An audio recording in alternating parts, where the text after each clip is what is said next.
जय जोहार, नमस्कार दोस्तों, बहुत बहुत स्वागत है आप सभी का दैनिक छत्तीसगढ़ चैनल पर। दोस्तों, छत्तीसगढ़ प्रदेश की जो भी महत्वपूर्ण खबरें निकलकर सामने आती है, जो आपके लिए जानना बेहद जरूरी होता है, उन्हीं सभी खबरों के बारे में हम आपको इस वीडियो में बताने वाले होते हैं। चलिए आज की सबसे पहली बड़ी खबर से शुरुआत करें, जहाँ पर हमारे छत्तीसगढ़ के राज्यपाल अनुसुईया उइके के टीका लगवाने के बाद अब मंत्रियों और नेताओं का नंबर आ चुका है। मंत्री रविंद्र चौबे, पूर्व मुख्यमंत्री डॉक्टर रमन सिंह ने पहला डोज टीका लगवा लिया है। रायपुर के मेडिकल कॉलेज के वैक्सीनेशन बूथ पर पहुंच करके दोनों नेता ने महामारी का टीकाकरण अपना करवा लिया है। जल्दी ही बुजुर्गों और गंभीर बीमारी वाले दूसरे नेता भी अपना टीका लगवाने वाले हैं। दोनों नेता अलग अलग समय पर रायपुर मेडिकल कॉलेज स्थित टीकाकरण केंद्र पहुंचे हुए थे। पूर्व मुख्यमंत्री डॉक्टर रमन सिंह अपनी पत्नी वीणा सिंह के साथ दोपहर मेडिकल कॉलेज स्थित टीकाकरण केंद्र पहुंचे। यहां उन्होंने महामारी वैक्सीन कोविशील्ड का पहला डोज लगवाया। डॉक्टर सिंह की उम्र 68 साल है और उन्होंने कहा कि यह काम बहुत पहले हो जाना चाहिए था। विभिन्न व्यवस्थाओं और साथ ही साथ दिल्ली उत्तराखंड प्रवास की वजह से उन्हें इसमें देरी हो गई। ऐसा कहते हुए उन्होंने टीकाकरण अपना करवा लिया है। 1.5 दर्जन चौराहों पर निगम की कार्यवाही शुरू हो चुकी है। दरअसल अगर आप रायपुर नगर निगम के रहने वाले हैं या फिर आप किसी भी बड़े शहरों में रहने वाले हैं, जहां पर इस वक्त मास्क चेकिंग का अभियान व्यापक तरीके से चलाया जा रहा है। बिना मास्क पहने लगभग 138 लोगों पर बीते दिन जुर्माना ठोक दिया गया है। दोबारा फंसे तो इन पर FIR करने के निर्देश डॉक्टर S भारतीदासन, जो कि कलेक्टर हैं रायपुर के, इनके द्वारा जारी किया जा चुका है। प्रशासन ने बिना मास्क शहर में निकले लोगों के खिलाफ जुर्माने के साथ साथ FIR करने के निर्देश जारी किए हैं। नगर निगम ने गुरुवार को शहर के लगभग 10 जोन में लगभग 1.5 दर्जन चौराहों पर बिना मास्क के निकले लोगों के खिलाफ कार्यवाही शुरू कर दी। पहले दिन लगभग व्यापक तरीके से लोगों पर जुर्माना ठोका गया। इसके अलावा उन्हें दोबारा पकड़े जाने पर उन पर FIR करने की भी बात कही गई है। उनके गाड़ी नंबर नोट किए गए हैं और चेतावनी दी गई है कि अगर दोबारा फंसते हैं तो इन पर FIR कर दी जाएगी। असम विधानसभा चुनाव को लेकर के रविवार से असम के रण में छत्तीसगढ़ के मुख्यमंत्री बघेल उतरने वाले हैं। 3 दिन में 8 जनसभाओं को ये लगातार संबोधित करने वाले हैं। 14 से लेकर के 16 मार्च तक असम के दौरे पर CM रहने वाले हैं। 13 मार्च की शाम गुवाहाटी के लिए रवाना होने वाले हैं। असम विधानसभा चुनाव के लिए राष्ट्रीय समन्वयक और चुनाव प्रबंधक बनाए गए छत्तीसगढ़ के मुख्यमंत्री बघेल इस सप्ताह असम में 4 दिनों पर प्रवासी रहने वाले हैं। इस दौरान वे कांग्रेस प्रत्याशियों के पक्ष में चुनाव प्रचार करने वाले हैं। 3 दिनों तक 8 विधानसभा क्षेत्रों में उनकी जोरदार सभाएं होने वाली है। इसके अलावा कांग्रेस के राष्ट्रीय सचिव, असम प्रभारी और छत्तीसगढ़ के संसदीय सचिव विकास उपाध्याय ने मुख्यमंत्री के कार्यक्रमों की जानकारी दे दी है। छत्तीसगढ़ के सरकारी कर्मचारियों को जल्द ही एक बड़ी राहत मिलने वाली है, क्योंकि जो हाई कोर्ट द्वारा तबादले पर रोक लगा दी गई थी, ये अब जल्द ही हटने वाले हैं। छत्तीसगढ़ के सरकारी कर्मचारियों को जल्द ही बड़ी राहत मिलने वाली है। दरअसल प्रदेश सरकार जल्द ही कर्मचारियों के तबादले पर जो रोक लगाई गई है, इसको हटाने वाली है। इस बात के संकेत खुद मंत्री रविंद्र चौबे ने प्रदान किए हैं। हालांकि अभी इस पर कैबिनेट की मुहर नहीं लग पाई है, लेकिन सरकार के इस फैसले से पिछले 1 साल से तबादला का इंतजार कर रहे कर्मचारियों को बड़ी राहत मिलने वाली है। मंत्री रविंद्र चौबे ने शुक्रवार को मीडिया से बातचीत करते हुए यह जानकारी हमसे साझा की है। गरियाबंद में एक बार फिर से हाथियों का जोरदार प्रकोप निकलकर सामने आ रहा है। धान खरीदी केंद्र का गेट और दीवार तोड़ करके जो हाथी है, 2 हाथी है, अंदर घुस चुके थे, जैसा कि आप सभी वीडियो के माध्यम से देख सकते हैं। साथ ही साथ ये शहर में आतंक मचाने के बाद 2 घंटे तक फिंगेश्वर शहर में ये जो हाथी है घूमते रहे हैं। देर रात तक शहर में जो दोनों हाथी है घुस चुके थे। केंद्र में रखी धान की बोरियों को इन्होंने नुकसान पहुंचाया है। हालांकि ज्यादा नुकसान की बातें फिलहाल नहीं सामने आ रही है। पिछले कई दिनों से दोनों हाथी क्षेत्र में अपना डेरा जमाए हुए हैं। खुरसा गांव के पास ये जो हाथी है फिलहाल पहुंच चुके हैं। पिछले कुछ दिनों से छत्तीसगढ़ के गरियाबंद में हाथियों का उत्पात लगातार जारी है।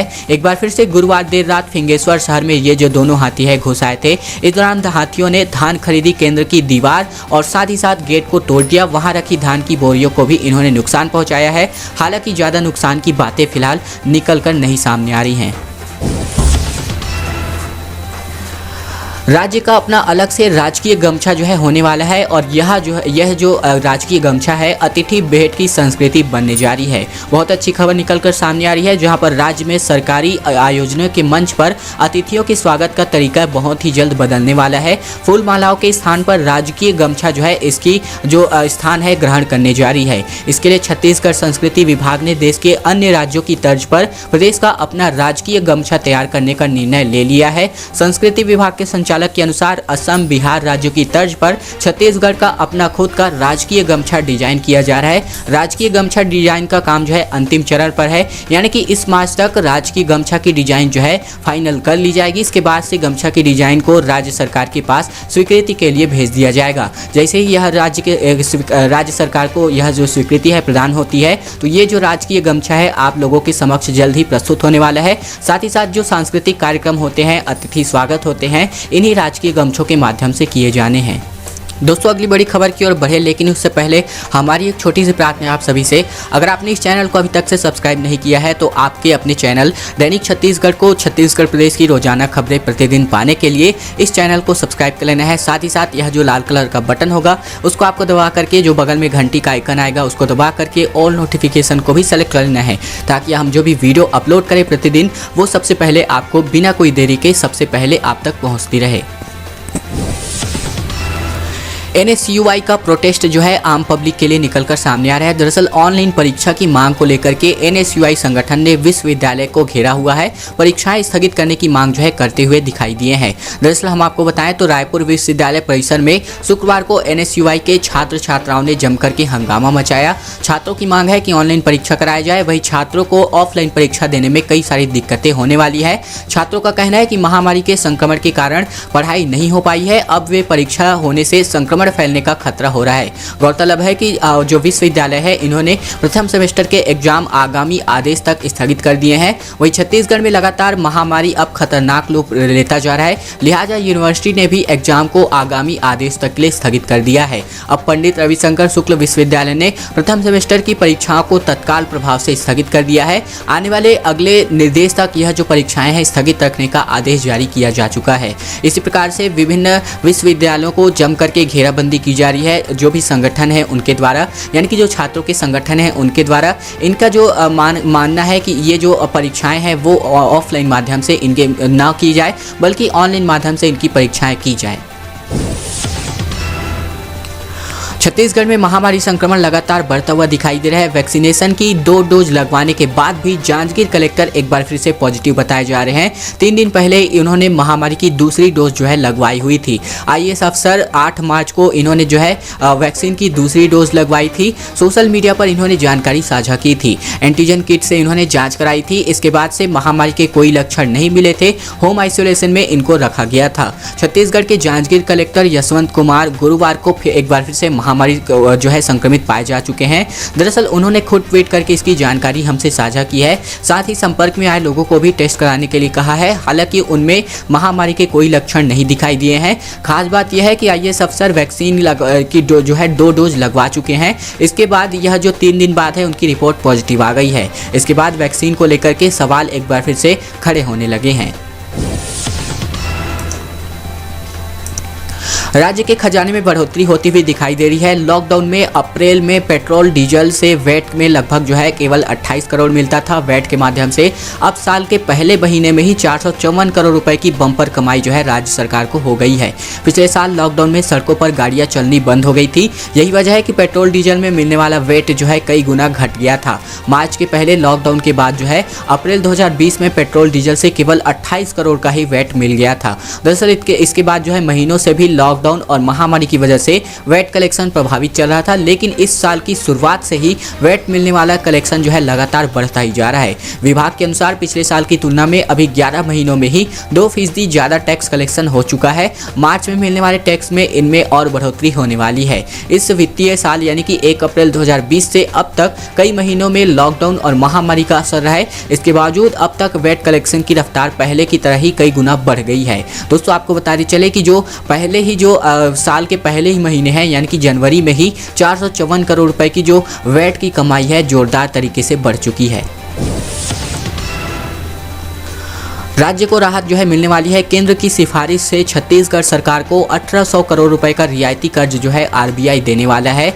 छत्तीसगढ़ की कांग्रेस सरकार से चल रहे टकराव के बीच जो है केंद्र सरकार की अनुशंसा पर रिजर्व बैंक ऑफ इंडिया जो है करीब 1800 करोड़ रुपए सॉफ्ट लोन जो है छत्तीसगढ़ को देने वाला है। लगभग 0.25% के ब्याज पर लोन की अदायगी 50 सालों में करनी होगी। यह कर्ज नगरीय विकास और उद्योग से जुड़े मापदंडों के पूरा करने के कारण दिया जा रहा है। आर्थिक तंगी से जूझ रहे छत्तीसगढ़ सरकार को इससे बड़ी राहत मिलने वाली है।